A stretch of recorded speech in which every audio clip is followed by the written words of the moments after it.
let's pick up on that conference in Mpumalanga that's expected to take place this weekend.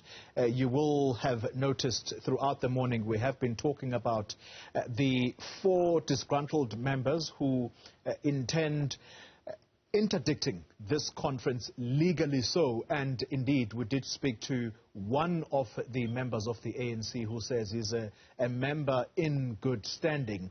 But one of the things that he has alleged is that besides all of the other issues that have to do with the lead up to this conference, one of the key complaints has to do with the processes, or what he says are irregularities that are taking place ahead of this conference, especially at branch level. Now, he has pointed out that the husband of the Mpumalanga ANC coordinator, Lindiwe Ntshalintshali, is among the people who may have been propelled to lead a branch without due process being followed. And we speak now to Mr. Mfanimpela Ntshalintshali. This is, we understand, the spouse of Lindiwe Ntshalintshali. He talks to us on the line. Mr. Ntshalintshali, good morning to you.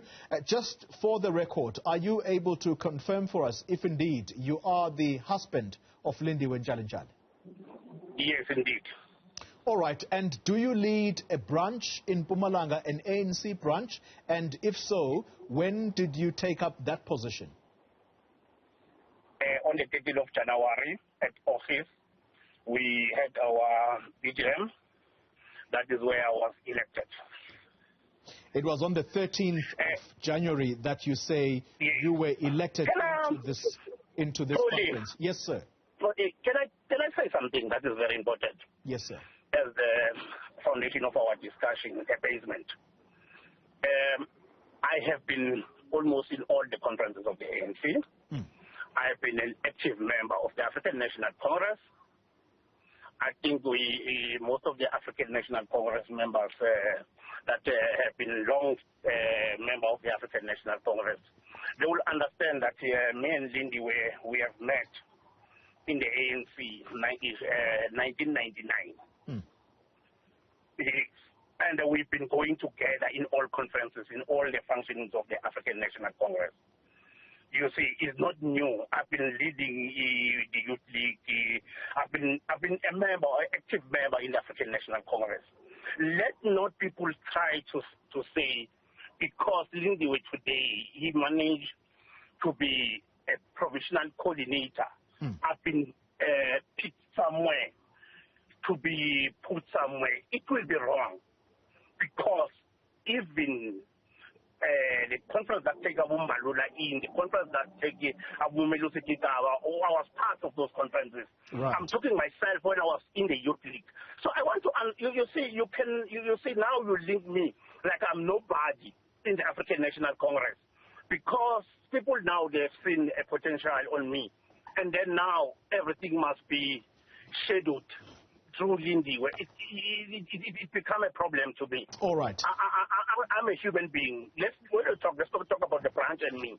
Okay. All right. And I think your point is taken. It's simply that people are making this allegation. In fact, let me not say people. At least one person is making this link to say the husband of the province's coordinator has been propelled to a position of leadership without proper processes being followed. And I think this is the context. Now, as we continue this conversation, are you aware in your branch of a member called Francisco Vilanculo? Is he a member of your branch? You know, I know the man. We meet with him in different functions time and again.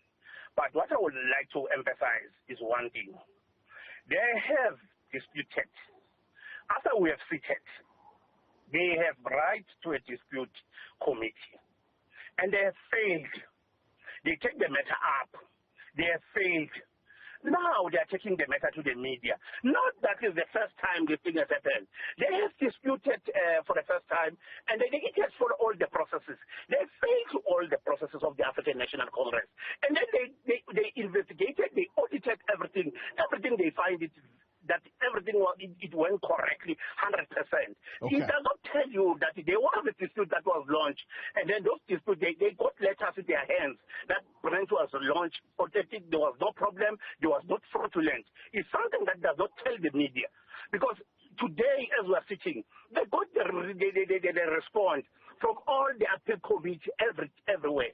All right. It's not that the first time today we are talking about this, because it will be bad if we start to say this thing is new and it's something that is the first time we're talking about. Let's take the list. Mr. Ntshalintshali, unfortunately, because of time, I need to end the show, so I need to ask you two critical questions.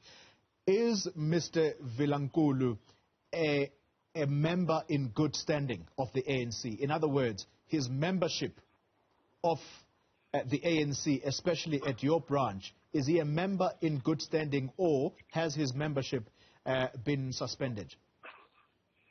I think his membership, the last time I speak to my secretary, he informed me that he's part of the people that they have not renewed, they have lapsed in the branch. So we are waiting for him to come and renew his membership. Okay. I don't know that he has renewed, but that one will be the person that will be in the position to say that is the branch secretary of the is the secretary of the branch. Okay. Because that is the one that is controlling the membership. It will look like I'm interfering if I'm starting to check the secretary where to check who has expired, who has not expired. But the last time I spoke to him, he was expired. He was supposed to renew his membership. Final question, Mr. Ntshalintshali. Is Mr. Vilanculo a recipient of threats of violence against him? Are you among the people that he says you threatened to kill him for raising issues around branch irregularities? No, I would say very. If you are a human being, you don't do that. What we have said, there are new procedures, and I'm very happy because he followed the procedures of our discussion. They have launched the complaint into a dispute committee. I don't know where these threats are coming from, because he did follow he asked me what to do if I'm not happy that about the processes that have happened. I tell him that you must do this, and he did that. And then now he's got an answer. Now he makes things an issue that he's got threat. Why should you, if you isn't just an ordinary member of the branch, if his membership is active, why should you want to kill an ordinary member of the branch? What threat does he impose? For him to go and renew his membership, if it has lapsed or if anything has got to do, I don't believe that any person can want to kill him. For what? Because if this thing is going to court, the branch does not go to court. You see, we're not having everything will be reported to the relevant stakeholder structures, and those people that at the upper level will be able to take decisions. So why should you want to threaten any person? If you are threatened, that's the difference. You see, for me, if there's any person that is threatening the person, I would like to condemn violence. Violence has been very bad in Mpumalanga. We have experienced a lot. Even when we were trying to conduct BGM, we were struggling. So violence is not something good. I condemn each and every person that wants to do anything bad about to him, that this thing must stop. And no one is allowed to threaten any person. Can we please stop this thing of threatening people in a province? Can we please go to a peaceful conference? Mr. Ntshalintshali, I thank you very much for your time. That's Mfanimpela Ntshalintshali. He leads a branch in Mpumalanga, and one of the people from his branch is threatening to stop the provincial conference that's expected to take place this weekend. We're going to watch that story very closely this weekend.